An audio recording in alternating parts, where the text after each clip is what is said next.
In the summer of 2003, Fern Lacroix, a woman of 28 with soil under her fingernails and a voice that never rose above what was necessary, was told that the field beside her lavender farm was going to become a golf resort.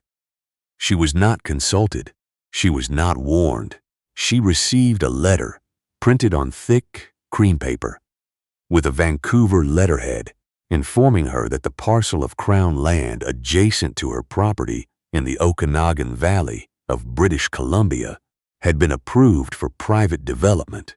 The letter was addressed to current agricultural occupant. They did not even use her name. Let me tell you about the day the developer arrived.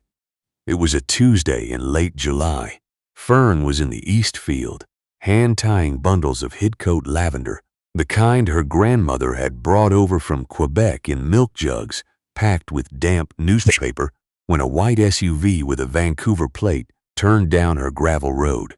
Two men got out. One carried a rolled tube of papers.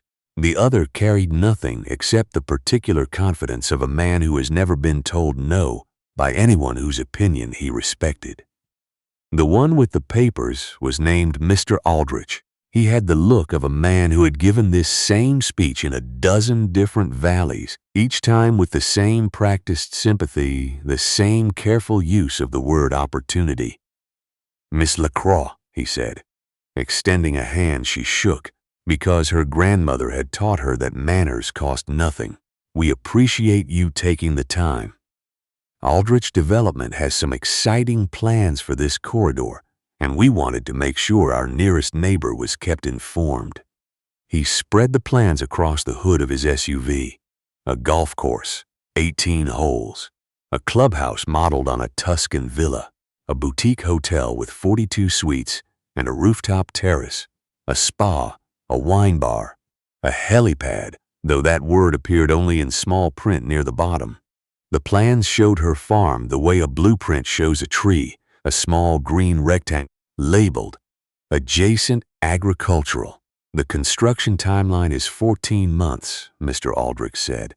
"There will be some noise, some traffic on the access road. We're committed to being good neighbors. And of course," he paused here, just briefly, the way a salesman pauses before naming a price, "if you ever wanted to discuss the property itself, our parent company has been known to be very generous with. The farm is not for sale," Fern said. She said it without looking up from the plans. She was studying the drainage lines. She was thinking about what a helipad does to the flight patterns of honeybees.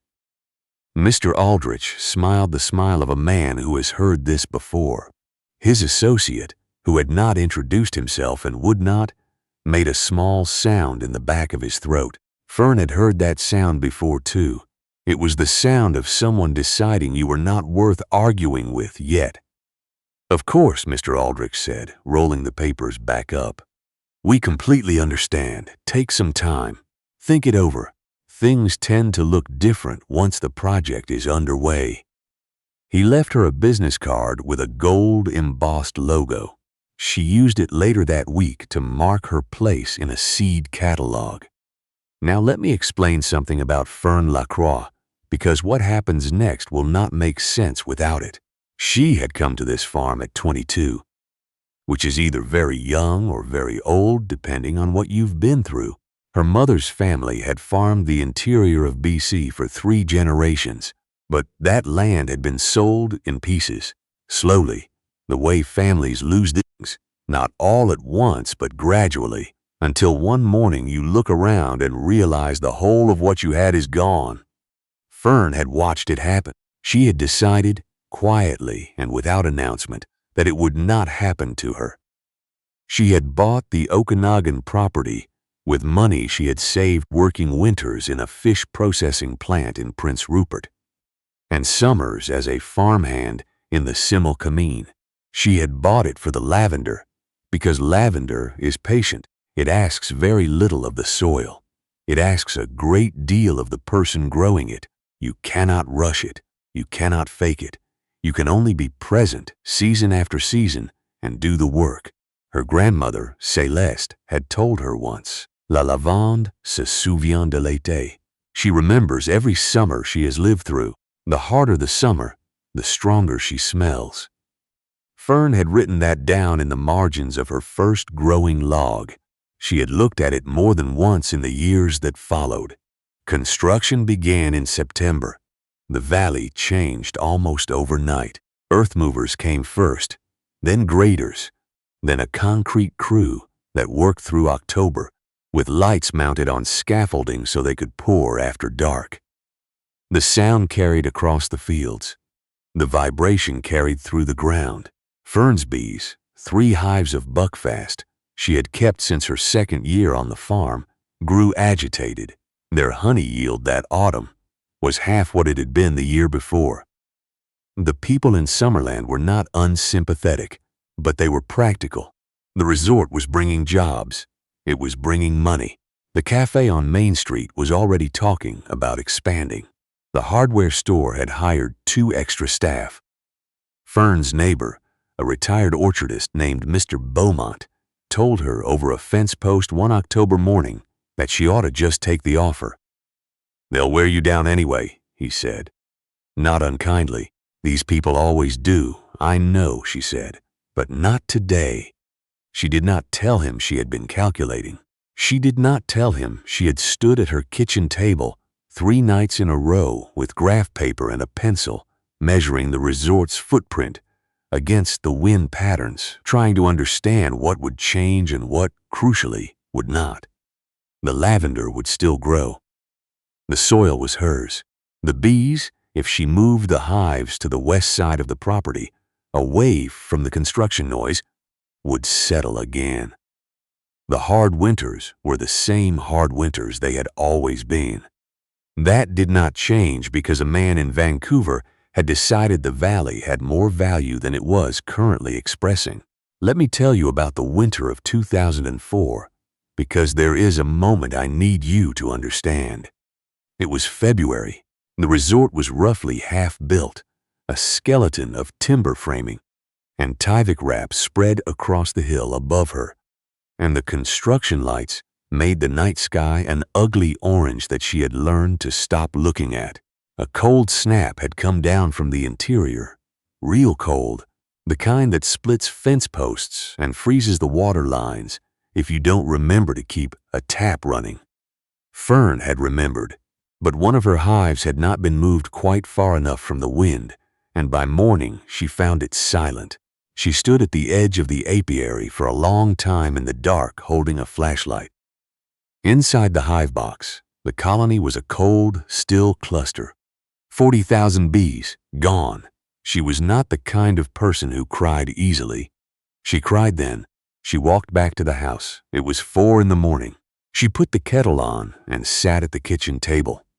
And for the first time since Mr. Aldrich had spread his blueprints across the hood of his SUV, she opened her laptop and looked up the current market value of her property.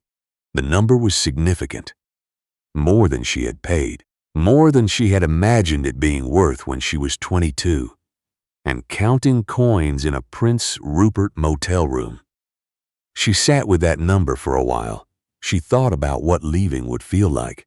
She thought about a smaller place, somewhere quieter. Maybe on Vancouver Island, a place without construction lights bleeding into the night sky. She thought about sleeping past 5 in the morning for once, about not worrying about bees. On the shelf above the table was a coffee tin. Inside it were Celeste's recipe cards in her grandmother's handwriting, faded but legible. Sachet de lavande contre les cauchemars. Lavender sachet for nightmares. Sirop de lavande pour la gorge. Lavender syrup for the throat. Huile pour les mains en hiver. Oil for the hands in winter. The handwriting was careful and unhurried. The handwriting of someone who had never expected to be anything other than exactly where she was. Fern closed the laptop. She made her tea. She did not look at the number again. The resort opened in the spring of 2005, and it was by every measurable standard a success. The Okanagan had been discovered. Wine tourism was bringing people who had previously gone to Napa. The golf course was rated among the top 10 new courses in Canada by a national magazine. The hotel rooms sold out on weekends from May through September. The rooftop wine bar was photographed for a lifestyle supplement, and the photograph showed, in the background, the rolling purple fields of Fern's farm, soft and blurred and beautiful, like something a painter had put there for balance. Guests on the terrace would look out at those fields and ask the staff what they were seeing. "That's a lavender farm," the staff would say. "Been there forever." People would nod. They would look a moment longer than they looked at anything else. It started the way these things start, not with a plan, but with a question. A couple from Toronto, staying in one of the corner suites that faced the valley, had walked the perimeter of the resort property after dinner one evening and come without quite meaning to the wooden gate at the edge of Fern's land. She was checking on the replenished hives, moving slowly and without a veil, because she had never felt the need for one with these particular bees. The woman called out carefully, "Hello, I'm sorry to bother you. Is this your farm?" "It is," Fern said. "Is that lavender, all of it?" 7 acres, Fern said. "The east field is English, the west is Grosso. The strips along the fence are Vera." The woman stepped closer. Her husband had his phone out, but he wasn't filming. He was just holding it, forgotten. "What do you do with it all?" This was the question. Fern answered it fully, the way her grandmother had answered questions. Not quickly, but completely.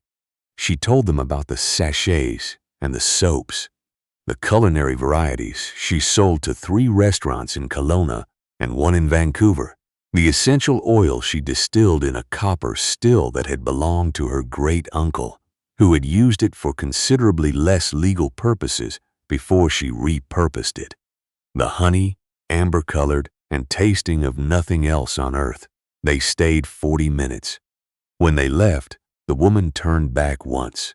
"Is there any way we could come back? Tomorrow, I mean. Could we just walk around?" Fern considered this.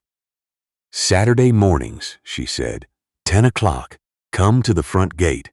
She had not planned it. It was simply the next logical thing. 11 people showed up that first Saturday.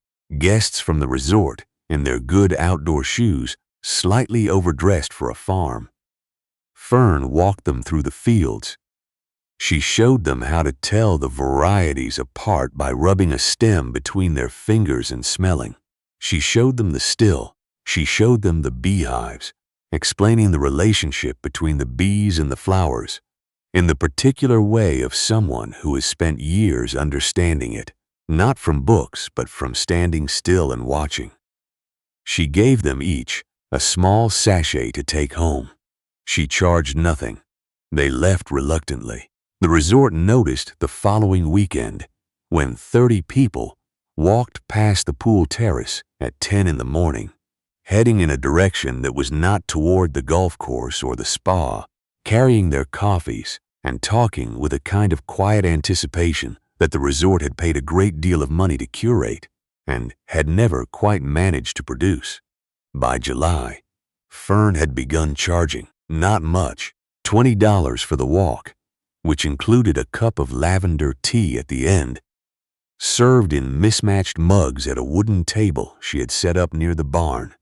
The table had been her grandmother's. The mugs had been collected from thrift stores in 3 different towns. The resort's general manager, a careful, ambitious woman named Miss Fournier, began receiving reports from her front desk staff. Guests were asking repeatedly about the lavender farm. Could the concierge arrange a visit? Could the farm be included in one of the packages? Was there a phone number? Miss Fournier drove down herself one Saturday morning.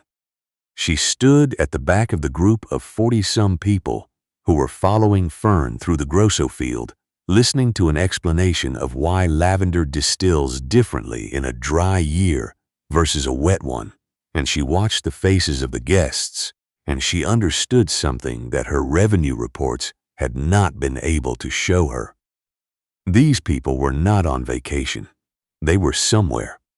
There is a difference. She knew it as soon as she saw it. The resort had been built to provide vacation. It had not figured out how to provide somewhere. She waited until the group had dispersed before approaching Fern. "I'm Isabelle Fournier," she said. "I manage the property next door." "I know," Fern said, gathering mugs. "I'd like to talk about a formal arrangement," Miss Fournier said. "A partnership. We have guests who very clearly want what you offer. You have," she paused, searching for the right language. "You have something we can't replicate." "No," Fern said. "You can't." Miss Fournier was not a woman easily put off. "I understand if you're hesitant, given how things began, but I think we could design something that works for both." "I'm not hesitant," Fern said. "I'm busy." She set down the last mug. "Come back Thursday at 2. I'll hear what you have in mind. Now let me explain what happened next, because this is the part people don't expect." Fern did not take the resort's first offer, or their second. She was not difficult. She was precise. She had spent years understanding exactly what her farm was worth in dollars. She had also spent years understanding what it was worth in everything else. And she knew the two were not the same number. And she knew that any arrangement that confused them would cost her something she couldn't get back. What she agreed to, eventually, was narrow and specific. The resort could list a lavender farm tour as part of one of their premium packages. Guests who booked through the resort paid a slightly higher rate than guests who came on their own. The resort received a small commission. The tour remained exactly as it was. Fern led it herself. The mugs remained mismatched. The tea remained served at the wooden table. No branding. No signage beyond the simple hand-painted board she had put at the front gate. No photography for commercial use without her written approval. Miss Fournier had pushed back on the photography clause. Fern had not moved. "The guests can take their own photos," Fern said. "That's fine. That's theirs. But you can't use my farm to sell your resort." "We're already partners," Miss Fournier said. "We're neighbors with an arrangement," Fern said. "That's different." The distinction was lost on the resort's marketing team, who spent the better part of a week trying to find a way around it before accepting that there was not one. What the resort could not anticipate, and what Fern understood instinctively, was that the restriction was exactly what made it valuable. Guests who saw the lavender farm in a brochure would expect a brochure experience. Guests who discovered it themselves, or through a discreet mention at check-in, arrived with different eyes. They arrived willing to be surprised. They arrived willing to be somewhere rather than merely somewhere nice. The waiting list for the Saturday morning walk reached 3 weeks by August of that first summer. It reached 2 months by the following year. It reached, in the summer of 2008, a point where Fern added a second walk on Wednesday afternoons, which she led herself, and a third on Sunday mornings, which she did not, because Sunday mornings were for her own work, and she had decided that some things were not for sale. Let me tell you what happened. The summer, Fern turned 32. It was a Wednesday in late June. She had just finished the afternoon walk, and the last guests had gone, taking their lavender sachets and their tea-warm mugs back to the resort, when a car came down her gravel road that she recognized.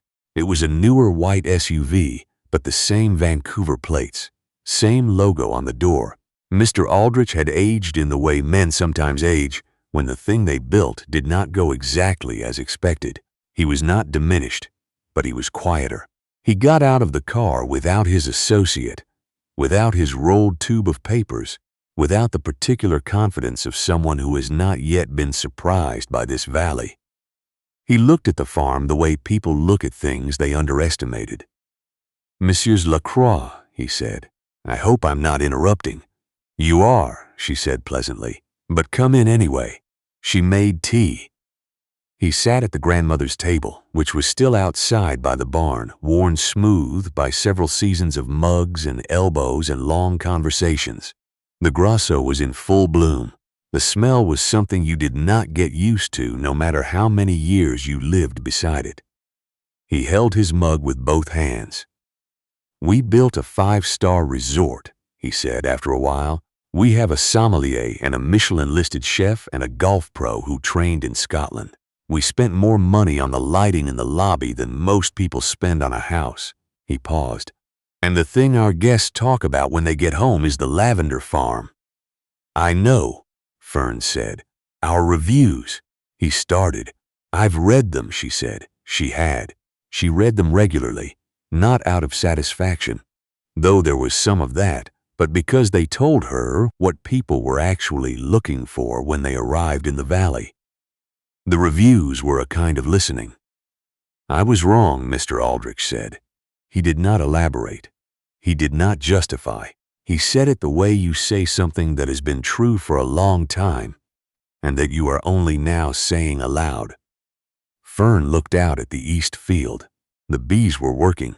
You could hear them even from here, a low, collective hum that had been the background sound of her life for 10 years and that she had never stopped noticing. "The offer you made me in 2003, she said. "That number." He looked at her. "Yes, the farm earns more than that annually now, not counting the value of the land itself." He was quiet for a moment. "I know," he said. "You sent me a letter addressed to current agricultural occupant. I know that too." He looked down at his mug.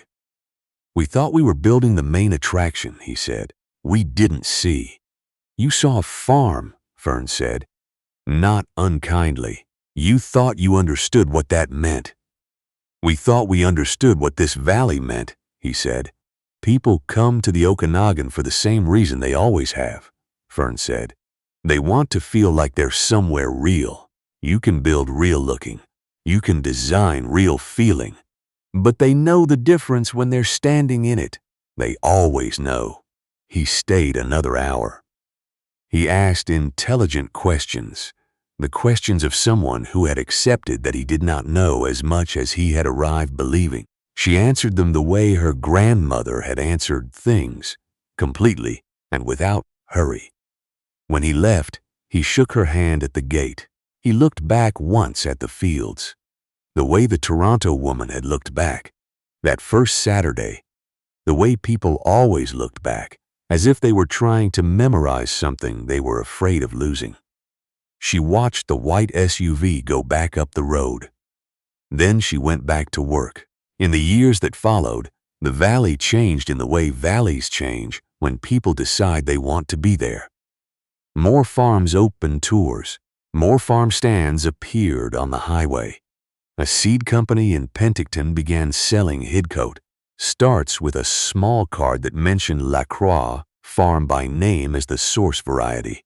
A food writer from Montreal came one August and stayed for a week and wrote a piece that described the Wednesday afternoon walk as the truest hour I spent in British Columbia, which was the kind of thing that sounds like hyperbole and isn't. Fern expanded the still.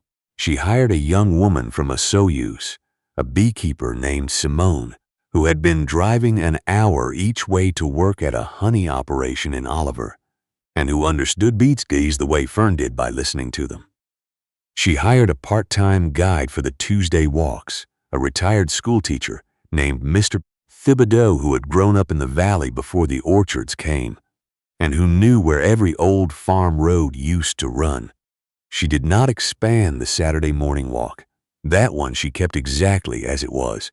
20 people, 90 minutes, her, the fields, the bees, the tea. The list to get onto it was, by 2012, longer than she chose to publicize. The resort changed its marketing materials 3 times in the years after Miss Fournier's arrangement with the farm. Each iteration leaned more heavily on the phrase authentic valley experience. Each iteration featured slightly more photographs of fields and slightly fewer photographs of the rooftop terrace. By 2010, The resort's most popular package was called the Valley Harvest Experience, and its hero image was a woman's hand holding a bundle of lavender. The hand belonged to a model. The lavender was from a prop house in Vancouver. The guests who arrived expecting the image found the real thing 20 steps past the resort's property line, which Fern had always suspected was exactly how it would go. Let me tell you what the farm looks like now. It is bigger than it was, in acreage and in other ways. Fern is in her early 40s. She moves through the fields the way she has always moved through them, without hurry, with the particular attention of someone who has learned that the work will not be done faster by worrying about it. Her hair, which was dark when she bought this land, has gone early gray at the temples.